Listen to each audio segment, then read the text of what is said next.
9h43, saiu agora há pouquinho o IPCA 15, a prévia da inflação do mês. Segundo o IBGE, esse índice em março ficou em 0,95%. O que é que isso significa? Significa a maior variação para o mês desde o ano de 2015. O IBGE também divulgou o IPCA-E, que é referente ao acumulado no trimestre. E aí o índice ficou em 2,54%. Que não é bom, a gente já sabe. Vamos destrinchar um pouco mais esses números agora com o economista André Brás, coordenador de índices de preços da Fundação Getúlio Vargas. Tudo bem, André? Bom dia, obrigado pela atenção com a CNN mais uma vez. Olá, bom dia.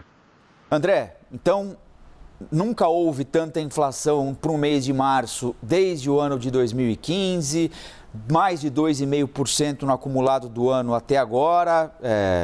A gente já pode concluir que as coisas não estão lá tão bem quanto a gente gostaria, vindo de um ano passado em que a taxa de juros foi aumentada como há muito tempo não acontecia, exatamente para combater a inflação.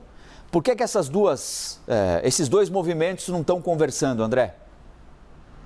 Existem fatores novos, novas fontes de pressão. Uma parte desse resultado do IPCA 15 de março tem a ver com efeitos sazonais.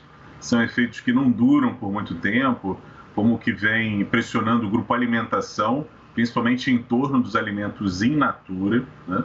E a própria taxa de juros. A expectativa é que no segundo semestre ela consiga, de fato, contribuir para uma desaceleração mais forte, né, dos índices de inflação. Há efeitos novos no radar, como esse conflito geopolítico, que mexe com o preço dos combustíveis. O IPCA 15 pegou um pouco do reajuste autorizado recentemente pela Petrobras, que a coleta terminou no dia 16 de março, então foram 5 dias de coleta, mas a gasolina já apareceu com aumento em torno de quase 1%, 0,9% aproximadamente. E essas fontes de pressão estão bem espalhadas. A gente vê no próprio release, o comunicado do IBGE, que bens duráveis continuam subindo de preço, alimentos, a parte de saúde também chamou atenção. Então, existem pressões de toda a ordem acontecendo, fazendo com que essa inflação se mantenha em patamar mais elevado, né? Fora do padrão do mês de março, e também ajudando a gente a projetar uma inflação mais alta do que a gente tinha nas contas para 2022.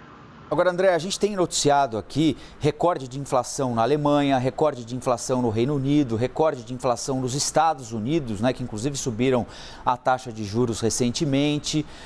A inflação parece disseminada pelo mundo. É claro que a guerra é preponderante para esse cenário, mas nós chegamos à guerra com a inflação em 2 dígitos. O que é que a gente vai ter de fazer de diferente dos outros países que chegaram à guerra com a inflação local mais baixa para escapar desse período de conflitos com as menores avarias possíveis? Essa inflação de 2 dígitos tem a ver com toda a cadeia de energéticos, né? Mas não só os combustíveis, como também a energia elétrica. A gente ainda, aqui no país ainda vigora a bandeira de escassez hídrica, que é a bandeira de mais alto valor, e ela encarece muito a energia para a indústria e para a prestação de serviços. E como isso já vem se arrastando de alguns meses para cá, de setembro, outubro do ano passado para cá, isso sobrecarrega a estrutura produtiva e de prestação de serviços e ajuda a aumentar o preço dos produtos que saem desses setores. Então a gente tem uma pressão adicional que os outros países não tiveram, né? Além do que a nossa moeda também agora se valorizou um pouco, mas ela acumulou grande desvalorização. Então, vários efeitos contribuíram para que a gente caminhasse mais rápido, né? E tivéssemos uma inflação de 2 dígitos. Os outros países têm uma pressão mais destacada nos preços dos derivados do petróleo, mas também estão vivendo uma fase de inflação muito mais alta que o habitual. André, a Priscila Asbeck, nossa analista de economia, quer te fazer uma pergunta também. Oi, Priscila, bom dia. Bom dia, Colombo. Bom dia, André. Obrigada pela entrevista.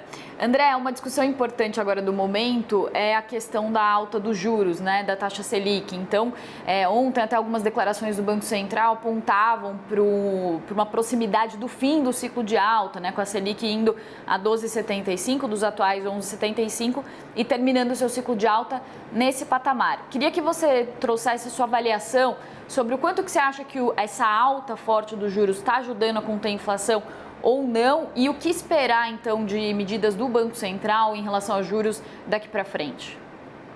Existem choques externos que a Selic não vai ajudar a conter os efeitos dessa guerra, desse conflito, principalmente sobre o preço de alguns alimentos, né? A gente viu quanto o trigo subiu de preço nos últimos dias, e isso pode trazer e vai trazer novos aumentos aqui para farinhas, pães, massas, biscoitos.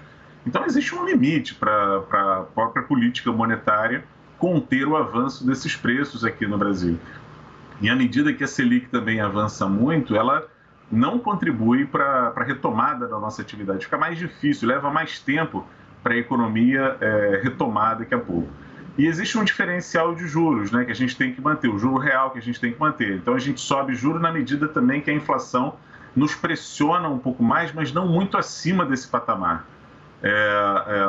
Esse aumento da Selic, de certa forma, nos ajudou a conter um pouco a inflação pelo lado do câmbio, porque atraiu investidores que ajudaram a conter a desvalorização do real. E o real, do início do ano para cá, já se valorizou quase que 11%, ou um pouco mais do que isso, talvez. Então, de certa forma, isso nos ajudou, né? Mas daqui para frente eu não vejo, assim, também muito espaço para aumento de juros, porque isso vai gerar um efeito colateral não desejado para a retomada da atividade quando a inflação começar a desacelerar, que deve acontecer com mais vigor no segundo semestre, se esse conflito geopolítico não evoluir, né? Não envolver outros países e não permanecer por muitos meses. André Brás, economista, coordenador de índice de preços da GV, a Fundação Getúlio Vargas. André, obrigado pela entrevista, boa sexta e bom fim de semana. Até a próxima, hein? Eu que agradeço, um abraço para você. Tchau, Valeu. tchau.